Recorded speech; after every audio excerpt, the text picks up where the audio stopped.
हे बच्चा लोग, तो मैं आज से जीओसी डिस्कस करने जा रहा हूँ। जेई वाली जीओसी डिस्कस करने जा रहा हूँ मैं आज से, और जिसमें मैं 2024 से स्टार्ट कर रहा हूँ। रिवर्स चलेंगे और उसमें सारे शिफ्ट के क्वेश्चन डिस्कस करूंगा मैं। शिफ्ट 1 और 2 में उसकी जितने भी जो 27 को हुआ या जितने जो जो भी डिफरेंट डिफरेंट डेज को हुआ था, डेट को हुआ था, उनको सारों को डिस्कस करेंगे। तो चलो स्टार्ट करते हैं। हाँ, शिफ्ट में क्वेश्चन स्टार्ट आगे पीछे हो सकते हैं, बट लेंगे हम सारे। तो फर्स्ट क्वेश्चन की बात करते हैं कि which of the following has highly acidic hydrogen. बोल रहा है कि किस में हाईली एसिडिक हाइड्रोजन है। तो देखो ये क्या लगे, इलेक्ट्रॉन विड्रॉइंग ग्रुप। तो इनके पास की जो हाइड्रोजन है इसको हम क्या बोलेंगे, ये क्या होती है, एसिडिक हाइड्रोजन। तो देखो इसमें यहाँ भी है, यहाँ भी है, ये भी एसिडिक है, ये भी एसिडिक है, बट वो बोल रहा है हाईली एसिडिक। मैं इसमें देख रहा हूँ, इसमें देखो होने को हमारी ये विड्रॉइंग ग्रुप है, तो ये भी एसिडिक है, ये भी एसिडिक है। इसके रेस्पेक्ट में ये विड्रॉइंग है, तो ये भी एसिडिक है, ये भी एसिडिक है। बट मुझे मोस्ट देखना है, ये वाली तो मुझे एक विड्रॉइंग ग्रुप वाली तो इसमें भी मिली थी, इसमें चार चार मिल गई है, क्या दिक्कत है। इसमें देखो एक विड्रॉइंग वाली ये भी मिल गई, ये भी मिल गई, दो दो मिल गई। यहाँ मसाला देखो, मसाला देखो, एक विड्रॉइंग वाली तो ये भी है, एक विड्रॉइंग वाली ये भी है, बट ये बीच वाली देखो, इस पे देखो यहाँ क्या, हाई एन वाला तो डेल नेगेटिव, यहाँ डेल पॉजिटिव, यहाँ डेल नेगेटिव, यहाँ डेल पॉजिटिव। अब यहाँ भी डेल पॉजिटिव, यहाँ भी डेल पॉजिटिव, दो दो विड्रॉइंग ग्रुप है, तो इससे क्या करेंगे, हाइड्रोजन को खींचेंगे। तो सबसे ज्यादा एसिडिक हाइड्रोजन कौन सी है, ये होगा क्या, जब मान लो H प्लस चला गया, H प्लस चला गया, ये जो CH2 का एक H अपने H प्लस की फॉर्म में गया, तो अपने इलेक्ट्रॉन्स किसको, इसको दे करके गया, तो यहाँ पे क्या आया, नेगेटिव। अब ये नेगेटिव इधर भी कॉन्जुगेशन कर रहा है, और ये नेगेटिव इधर भी कॉन्जुगेशन कर रहा है, दो दो साइड में रेजोनेंस कर रहा है। ये देखो मैंने दिखाया है, ये क्या दो दो साइड में रेजोनेंस कर रहा है, और रेजोनेंस करने के बाद नेगेटिव कहाँ पे आएगा, ऑक्सीजन पर। इधर भी नेगेटिव कहाँ पे आएगा, ऑक्सीजन पर। और नेगेटिव कार्बन से कहाँ पर शिफ्ट हो रहा है, कार्बन से ऑक्सीजन पर। और हमको पता है कि नेगेटिव हाई EN वाले पर मोर स्टेबल होता है, तो तो ये वाला मोर स्टेबल है, और दो दो जगह पर स्टेबल है। तो सबसे ज्यादा एसिडिक हाइड्रोजन किस में आ गई, डी में। देखो इसमें क्या, सिर्फ एक ऑक्सीजन पर नेगेटिव आएगा, मैं यह कहूंगा मैं एक साइड से रेजोनेंस करेगा। ये भी सिर्फ एक साइड से इधर रेजोनेंस कर रहा है, ये भी एक साइड से रेजोनेंस, ये भी एक साइड रेजोनेंस, ये भी एक साइड रेजोनेंस, ये भी एक साइड रेजोनेंस, ये भी एक साइड। एकमात्र यही है जो दो साइड में रेजोनेंस कर रहा है, इधर भी और इधर भी। तो मोर रेजोनेंस, मोर कॉन्जुगेशन, इस वजह से ये मोर एसिडिक। कॉन्जुगेट बेस की स्टेबिलिटी हम एसिड में देखते हैं, तो सबसे ज्यादा स्टेबल किसमें, ये वाला।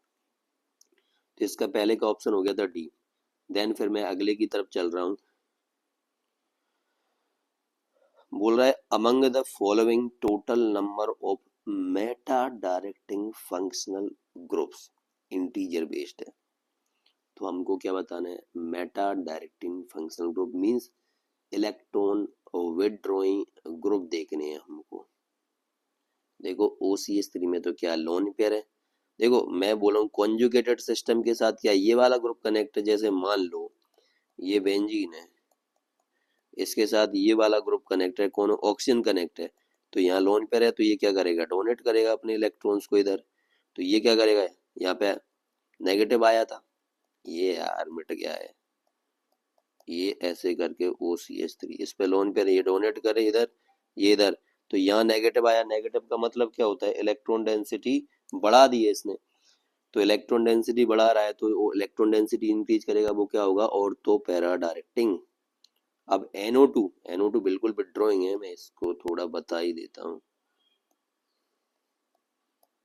ये मैं बोल रहा हूँ NO2, इसके कोऑर्डिनेट बॉन्ड को मैंने कोवलेंट में कन्वर्ट कर दिया, तो यहाँ नेगेटिव, यहाँ पॉजिटिव। तो पॉजिटिव मतलब इलेक्ट्रॉन्स की कमी, तो ये क्या करेगा, रिंग से इलेक्ट्रॉन्स को खींचेगा, विथड्रॉइंग है। और विथड्रॉइंग वाला क्या कर देगा, ऑर्थो एंड पैरा पोजीशन पे इलेक्ट्रॉन्स की कमी कर देगा, तो वो ऑटोमेटिक क्या हो जाएगा, मेटा डायरेक्टिंग। तो वो ऑटोमेटिक हो जाएगा मेटा डायरेक्टिंग। क्या है, ये लो, देन देखो, तो ये हो गया विथड्रॉइंग। अब ये भी विथड्रॉइंग है, C ट्रिपल बॉन्ड N, यहाँ भी क्या यहाँ डेल नेगेटिव और यहाँ डेल पॉजिटिव, तो डेल पॉजिटिव वाला क्या इलेक्ट्रॉन्स को खींचेगा, खींचेगा तो ऑर्थो पैरा पोजीशन पे कमी करेगा, तो वो ऑटोमेटिक क्या हो जाएंगे, मेटा डायरेक्टिंग। तो एक तो ये हो गया, एक ये हो गया। ये तो क्या दिखाता है, प्लस का एच, हाइपर कॉन्जुगेशन है ना। ये अल्फा पोजीशन पे क्या होगा, तो इसको तीन तीन हाइड्रोजन दिख रहे हैं, तो ये प्लस का एच दिखाएगा, प्लस का एच दिखाएगा तो ये क्या करेगा, ऑर्थो एंड पैरा पोजीशन पे इलेक्ट्रॉन डेंसिटी इंक्रीज करेगा, तो ये क्या ऑर्थो पैरा डायरेक्टिंग। यहाँ भी इसके पास लोन पेयर है, इसको मैं ओपन करके लिखूं तो ये भी क्या इधर डोनेट करेगा, तो ऑर्थो पैरा डायरेक्टिंग ग्रुप। ये देखो C double bond O R, ये यहाँ डेल नेगेटिव यहाँ डेल पॉजिटिव, तो खींचेगा, खींचेगा मतलब ऑर्थो पैरा पोजीशन पे इलेक्ट्रॉन्स की कमी करेगा, कमी करेगा ऑर्थो पैरा पे, तो ऑटोमेटिक क्या हो जाएगा, मेटा डायरेक्टिंग। या लोन पेयर या डोनेट करेगा तो ऑर्थो पैरा डायरेक्टिंग। ये अगेन खींचेगा, क्योंकि यहाँ डेल नेगेटिव यहाँ डेल पॉजिटिव, खींचेगा, खींचेगा तो क्या हो जाएगा, meta directing. C L, C L इसके पास भी लोन पेयर, लोन पेयर होने की वजह से क्या होता है, ये डोनेट करता है, प्लस एम शो करेगा, प्लस एम शो हालांकि माइनस आई भी शो करता है, बट प्लस एम माइनस आई इसका डोमिनेट करता है, बट लोन पेयर होने की वजह से ये क्या करता है, ऑर्थो पैरा डायरेक्टिंग ग्रुप होता है, वीकली डीएक्टिवेटिंग होने होता है हालांकि, बट होता ऑर्थो पैरा डायरेक्टिंग ये। तो हमारे पास मेटा डायरेक्टिंग ग्रुप कितने मिल गए, 1 2 3 4, तो आंसर हो गया 4। इसके बाद मैं अगले पे चल रहा हूँ, the order of relative stability of contributing structures. भाई रेजोनेटिंग स्ट्रक्चर्स को ही कॉन्ट्रीब्यूटिंग स्ट्रक्चर्स बोलते हैं, कहने का मतलब वही है। तुम्हें दिख रहा होगा कि ये क्या है, अनआयोनाइज रेजोनेटिंग स्ट्रक्चर्स है, और ये दोनों क्या है, आयोनाइज है।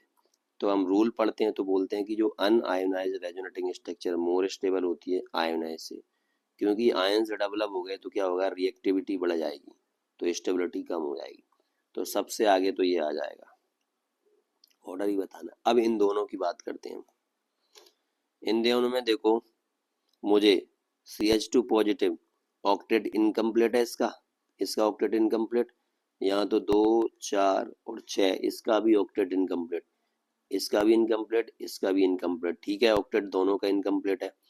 बट हमको पता है कि जो नेगेटिव है वो हाई EN वाले पे स्टेबल होता है, और जो पॉजिटिव होता है वो लेस EN वाले पर स्टेबल होता है। बट इस वाले में देखो उल्टा कर दिया है, जो पॉजिटिव चार्ज किस पर डाल दिया, हाई EN वाले पर, जो कि अनस्टेबल होता है, और अनस्टेबल होने की वजह से ये रेजोनेटिंग स्ट्रक्चर सबसे लास्ट में आएगी। तो सबसे आगे आ गया 1, फिर आएगा 2, फिर 3, तो 1 2 एंड 3 इसका ऑर्डर बनेगा। ये 1 2 3 ऑप्शन 1 लगा के निकल लो जल्दी से, 24 में आया पहली सेकंड शिफ्ट में। मैं अगले की तरफ रुक कर रहा हूँ।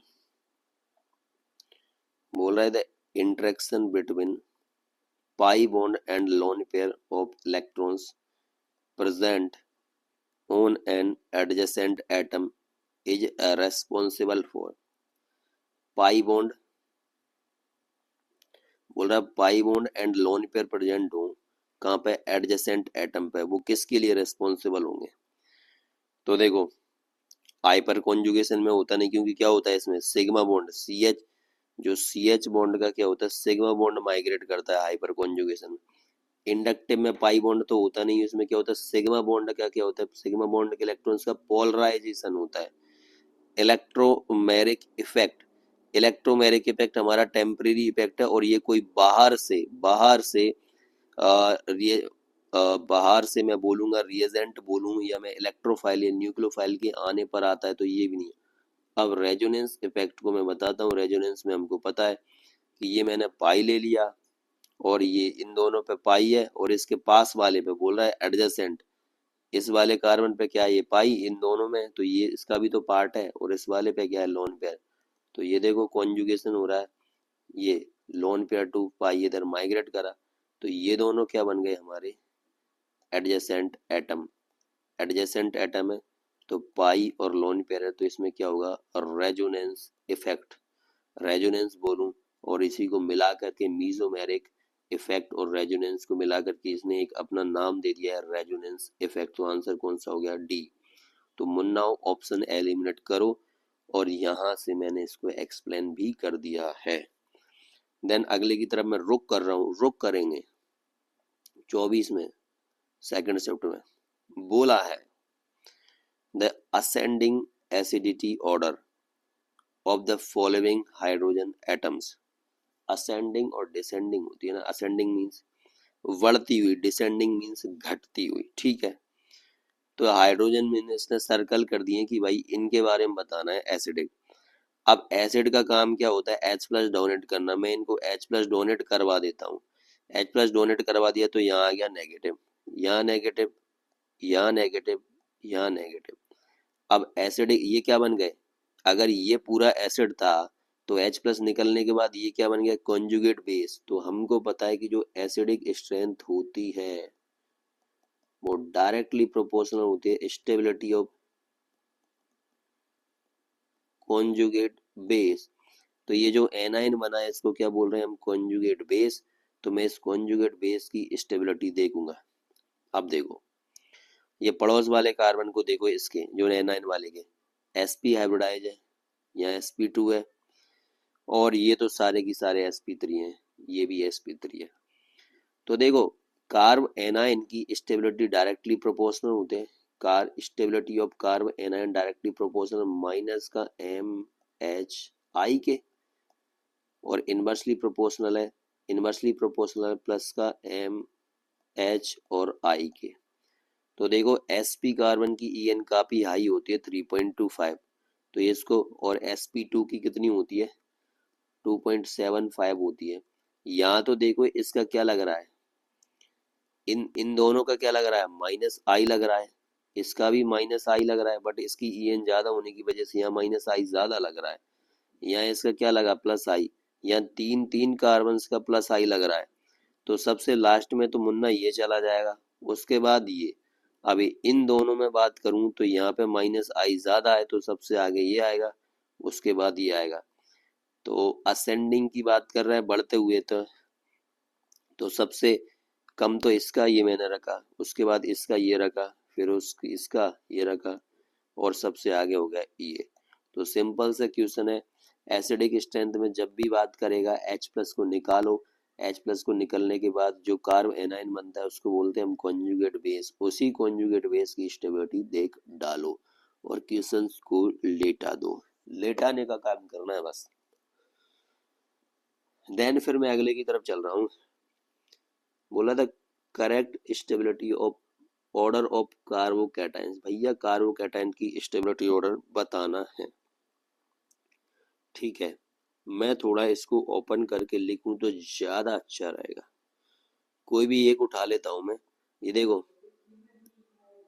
3 डिग्री है, ये 1 डिग्री है, ये 2 डिग्री है, और ये तो कुछ लगा ही नहीं है। लगाता हूँ ये कार्बोकैटायन में इसके साथ 3 मिथाइल ग्रुप लगा दिए। अगले वाले के साथ मैंने क्या करिए, ये पॉजिटिव बना के 2 लगा दिए। इसके बाद वाले के साथ मैंने, अरे यार क्या कर रहा हूँ, वहां 2 लगा दी तो यहाँ पे क्या लगाना बनता है, 1 बनता है, और इस पे तो कुछ है ही नहीं। अब देखो यहाँ 3 मिथाइल ग्रुप लगे, तीनों का क्या लग रहा है, प्लस का H हाइपर कॉन्जुगेशन। 3 इस पे अल्फा हाइड्रोजन, 3 इस पे, 3 इस पे, तो अल्फा हाइड्रोजन कितने हो गए 9। तो सब, और इस पे अल्फा हाइड्रोजन देखो, अल्फा हाइड्रोजन कितने 6, इस पे कितने अल्फा हाइड्रोजन है 3, इस पे तो कुछ है ही नहीं। तो क्या होता है, hyper conjugation plus H carbocation को क्या करता है, स्टेबलाइज। तो सबसे ज्यादा अल्फा हाइड्रोजन, तो सबसे ज्यादा स्टेबिलिटी ये। तो निहायत ही घटिया क्वेश्चन है ये अल्फा हाइड्रोजन इसमें 9 है, इसमें अल्फा हाइड्रोजन 6 है, इसमें अल्फा हाइड्रोजन 3 है, और hyper conjugation directly proportional stability of carbocation. तो ऑप्शन सी लगा के निकल लो। निहायत घटिया क्वेश्चन है, ऐसा मिल जाए तो भगवान से प्रार्थना करो कि ऐसा मिल जाए। चलता हूं मैं अगले की तरफ, फिर से आया ये, चलो ठीक है। बोल रहा है a species having carbon with sextet of electron. इसका मतलब है कि उसमें कार्बन में कितने 6 इलेक्ट्रॉन्स हैं, सेक्सेट का मतलब है and can act as electrophile. Munna जिसके पास भी इलेक्ट्रॉन्स की कमी होती है, मीन्स जिसका ऑक्टेट इनकम्प्लीट होता है, हम उसको बोल देते हैं इलेक्ट्रोफाइल। तो इसके पास 6 इलेक्ट्रॉन है, ऑक्टेट से 2 कम है, तो इसको हम बोलते हैं इलेक्ट्रोफाइल। अब मैं सारों को बढ़िया से बता देता हूँ। पहला है कार्बन फ्री रेडिकल, तो इसका मैंने एक एग्जांपल ले लिया CH3, और ये रेडिकल का मतलब एक डॉट। तो ये 3 हाइड्रोजन के साथ बॉन्ड बनाया। अब हमको पता है एक बॉन्ड में कितने, 2 इलेक्ट्रॉन, तो 3 दूनी 6 और एक ये कितने हो गए, 7 इलेक्ट्रॉन। इलेक्ट्रोफाइल तो मैं इसको भी बोलूंगा कम ही है, बट इसके पास 6 इलेक्ट्रॉन नहीं है मुन्ना, 7 है, तो ये हो गया बलि चढ़ गया ये। फिर कार्ब एनाइन बोलते हैं नेगेटिव वाले को, जैसे इसका मैंने एग्जांपल लिया CH3 माइनस। तो 3 तो बॉन्ड बना रहा है, 3 दूनी 6 इलेक्ट्रॉन ये, और ये एक नेगेटिव। नेगेटिव देखो मैं इसको ऐसे कहूंगा, नेगेटिव है मतलब कार्बन के बैलेंस सेल में थे 4 इलेक्ट्रॉन, इसके पास एक और आ गया, तो टोटल इसके पास कितने हो गए, कार्बन के पास 5 इलेक्ट्रॉन हो गए। 3 तो इसने बॉन्ड बना लिए और 2 इलेक्ट्रॉन पड़े हुए हैं, जिसको मैं लोन पेयर की फॉर्म में दिखाऊं या नेगेटिव की फॉर्म में। तो 3 दूनी 6 और 2 8, तो इसका सेक्सेट ऑफ 6 इलेक्ट्रॉन नहीं है, ये भी खत्म। अब आता है खतरनाक कार्बोकैटायन। इसका मैंने एग्जांपल ले लिया ये CH3 वाला। कार्बन की वैलेंस सेल में कितने, 4 इलेक्ट्रॉन थे, एक पॉजिटिव मतलब इसके पास एक इलेक्ट्रॉन की कमी। अब इसके पास बच गए 3 इलेक्ट्रॉन और इसने तीनों की तीनों बना लिए बॉन्ड। अब इसके पास कुछ भी बचा नहीं है, तो 3 बॉन्ड बना लिए, तो इसके पास कितने हो गए, 6 इलेक्ट्रॉन। तो आ गया ना सेक्सेट वाला, 6 इलेक्ट्रॉन आ गए, और इलेक्ट्रॉन्स की कमी है तो हम इसको इलेक्ट्रोफाइल बोल देंगे। ये खत्म, निपटा दो। पेंटावैलेंट कार्बन, पेंटावैलेंट कार्बन पहली बात तो पॉसिबल ही नहीं है, ऑक्टेट एक्सपांड करेगा नहीं कार्बन अपना, और वैसे भी पेंटावैलेंट बना रहा है, अगर हाइपोथेटिकल मान भी लो तो कार्बन 5 बॉन्ड बनाएगा तो 5 दूनी 10 इलेक्ट्रॉन हो जाएंगे, 6 तो होंगे नहीं, गलत है, ये तो पॉसिबल ही नहीं है पेंटावैलेंट कार्बन। तो ऑप्शन सी लेट आके बढ़ो आगे। ये एक और आया भैया, which of the following compound will most easily B attacked by an electrophile. बोल रहा है कौन से कंपाउंड पे इलेक्ट्रोफाइल इजीली अटैक करेगा। अभी मैं बताया इलेक्ट्रोफाइल का मतलब है इलेक्ट्रॉन्स की कमी, ये विकारी है, ये वीक मांगने आ रहा है। अब वीक किसके पास मांगने आएगा, जिसके पास पैसा ज्यादा होगा। तो इलेक्ट्रोफाइल्स या पैसे का मतलब है इलेक्ट्रॉन, इलेक्ट्रोफाइल्स के पास क्या है, इलेक्ट्रॉन की कमी है, तो ये वहां अटैक करेगा जहां इलेक्ट्रॉन डेंसिटी ज्यादा होगी। अब देखो ये तो न्यूट्रल है, इसके पास कुछ नहीं लगा। यहाँ देखो CH3 ग्रुप क्या लगा रहा है, प्लस का H, तो ये क्या करेगा, इलेक्ट्रॉन डेंसिटी इंक्रीज करेगा। OH क्या लगा रहा है, लोन पेयर है इसके पास, प्लस का M, लोन पेयर है, तो ये सिस्टम में इलेक्ट्रॉन डेंसिटी इंक्रीज कर रहा है। भैया Cl लोन पेयर भी है इसके पास 3 3, तो ये प्लस M भी लगाता है और माइनस I भी लगाता है, बट एक्सपेरिमेंटल डेटा ये बोलते हैं कि इसका माइनस I डोमिनेट करता है प्लस M से, तो हम इसको छेड़ेंगे नहीं, मैं इसको विड्रॉइंग ग्रुप मानूंगा। तो इलेक्ट्रोफाइल कहाँ अटैक करेगा, जहाँ इलेक्ट्रॉन डेंसिटी ज्यादा हो। ये तो कम कर दे रहा है भाई, माइनस I डोमिनेट है, तो अब ये 2 इंक्रीज कर रहे हैं, 2 इंक्रीज कर रहे हैं, 2 इंक्रीज कर रहे हैं, तो इसमें हम देखते हैं कि प्लस मतलब जो M स्ट्रांग होता है उसके बाद H आता है, फिर I आता है। मैं इसका एक्सप्लेन भी कर देता हूँ कि ये ऑर्डर होता क्यों है। तो मुन्ना अगर मैं रेजोनेंस की बात करूं, चलो यही बात कर रहा हूँ, रेजोनेंस में क्या होगा, ये लोन पेयर ये इधर माइग्रेट करेंगे, ये इधर माइग्रेट करेंगे, ठीक है। अब मैं हाइपर कॉन्जुगेशन, ये CH3 को मैं थोड़ा ओपन कर दूं ऐसे कर, यहाँ ये माइग्रेट कर। अब यहाँ तुम देख रहे होगे यहाँ पे क्या कर रहा है, मुझे ये माइग्रेट करने के लिए CH बॉन्ड को ब्रेक करना पड़ेगा, सिग्मा बॉन्ड को, जो कि स्ट्रॉन्ग बॉन्ड होता है, तो इसको ब्रेक करने में मुझे ज्यादा एनर्जी देनी पड़ेगी, है ना। और यहाँ पे तो लोन पेयर है, नॉन बॉन्डिंग है, ये तो चल देंगे कम एनर्जी में ही। तो भाई ये कम एनर्जी पे काम हो जा रहा है, तो ये स्ट्रॉन्ग इफेक्ट होता है। तो यहाँ पे क्या होता है, इस वजह से वो रेजोनेंस या मीजोमेरिक को मैं आगे रखता हूँ, तो M इसका ज्यादा होगा, ये जल्दी डोनेट करेगा, तो इलेक्ट्रॉन डेंसिटी भी ज्यादा इंक्रीज करेगा। तो सबसे ज्यादा इलेक्ट्रॉन डेंसिटी इसमें, तो इलेक्ट्रोफाइल यहीं पर अटैक करेगा और इसको चपस जाएगा। देन मैं अगले की तरफ रुक कर रहा हूं 24 का शिफ्ट 1 का। बोल रहा है कि ये आयनिक रिएक्शन से with organic compounds proceed through. ठीक है भैया, आयनिक रिएक्शन।